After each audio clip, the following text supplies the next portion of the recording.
have children or are enough of a child that you might have read J.K. Rowling's Harry Potter series? There are a few of you. In the Harry Potter series, the main, not protagonist, but antagonist in the whole series is one Lord Voldemort. He is such a nasty protagonist, such a horrible person, if you want to call him a person. So just scary, horrible, that no one dares speak his name. So it is he who cannot be named. Now, what are we talking about? We're talking here about something that a lot of people, including Hugo Chavez, have been talking about for quite a few years now. It's fourth generation asymmetric war. And whether we like it or not, whether we're prepared for it or not, or whether we want it or not, it's here, it's with us. We are dealing with it. We are engaged in a fourth generation asymmetric war.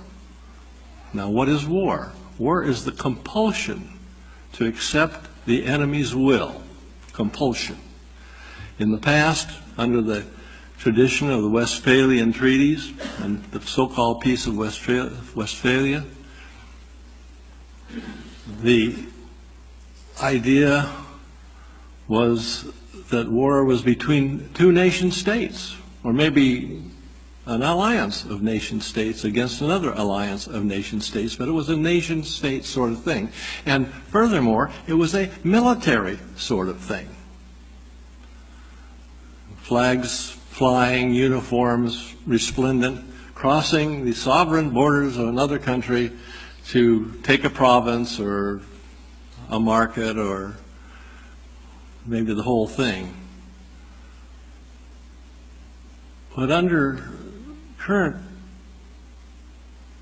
experience in the last, particularly the last 20 or so years, we found that that's becoming more and more obsolete, and what is more and more in vogue is the fourth generation asymmetric war. We do not want to admit, apparently, that we are engaged in such a war, and when we don't do that, we don't have to worry about, do we? But don't we? Yes, yes we do indeed. And the charge that Mr. Chavez gave to the officer corps in 2005 at the military academy in Caracas, when he charged every member of the officer corps in Venezuela to learn fourth generation asymmetric war and develop doctrine to deal with it. We are still stuck with Westphalia pretty much in our own thinking, and when we talk about defense, we talk about the uniformed forces crossing a sovereign border. But today, that's not happening. The last big confrontation of that nature, in Latin America anyway, took place when, Arturo? War of the Pacific, right? That was 100 years ago. But we have been engaged, whether we want to admit it or not, whether we like it or not, in a problem of fourth generation asymmetric war. What's the objective of fourth generation asymmetric war? It's not to crush another military organization or to destroy a nation's capability of fielding a military force abroad. The objective is to wear down, slowly but surely, the will of the targeted country for the purposes of, say that again? Gaining influence. And eventually, beyond gaining influence, and probably more, not just eventually, but in reality, the real objective is to compel that enemy to your will. And whether that type of war is as bloody as traditional shock and awe or whatever, whether it's not as bloody as the World War II was, or Korean War was, or some of the other wars that we've all been engaged in were, the fact is that compulsion, whether it's more benign or not, is still compulsion. And something we ought to give some thought to. Now then, our objective is to control or strangely come to the point of influencing another enemy or entity to your will. The common denominator in all this is a thing we call destabilization. We don't run uniformed forces across borders anymore, or not very often anymore anyway. And military forces are not uniformed. They're not all male. They're also female. They're not all adult. They're also children. And we've got to understand these things, and we've got to deal with them.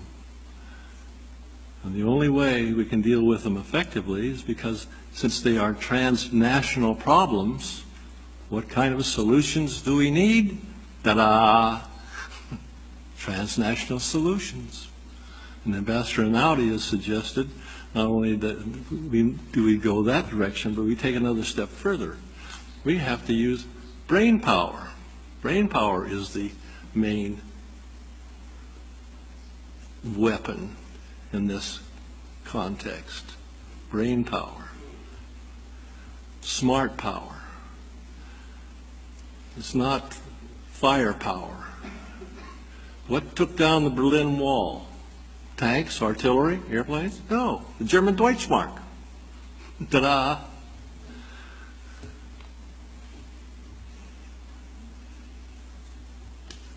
Destabilization can take many forms, and usually it's relatively benign. But again, we have the problem of compulsion. And it compulses us to where, and what happened is the idea of the creation of a failing state. That's the other word that we dare not speak. War and failing state. We don't want to use the term because we maybe are politically correct enough so that we don't want to offend anybody. But the fact is that in some of these states we've been talking about in Central America and elsewhere, a good portion of the country is not controlled by the state. And that's a definition of sovereignty, a definition beyond what has been talked about here. Sovereignty is the control of the territory and the people of a given recognized political entity. If the state doesn't control all of its territory, the question is who does? We use the term ungoverned territory quite often. We've sophisticated that a tad, and now we're calling it alternately governed territory. But the point is, it's not the state that's doing this. It's non-state groups, belligerent, violent, and kind of nasty like Lord Voldemort. And over a period of time, you create a failed state. And then you can, with that, you can step in and take control of that state. Not only take control of it, but go a little beyond, perhaps. And then what happens to the state? It just doesn't wither away. It still exists. Somebody's going to have to take care of it if nobody comes in and takes control of it and runs away with it. Haiti comes to mind. Letting Haiti fail has been a terribly expensive process for the West. Other countries have been known to become criminal states, new people's republics. In a situation like this, it's the last man standing, no matter how badly he's been beaten, the last man standing is the victor. And it's a little dicey, and I know that there may be some problems with this. I'm taking too much, not enough time, but too much in any case. But here, a couple of words for our vocabulary for the next while. War is compulsion, whether it's non-lethal or if it is lethal, lethal as what we've known in the past. The other word is failed state or failing state. It's not an event, it's a process. And you do it slowly and quietly enough, people will go to sleep, in the words of one of my favorite philosophers, Hugo Chavez. If you do this well enough, long enough, slowly enough, benignly enough, your enemy will wake up dead.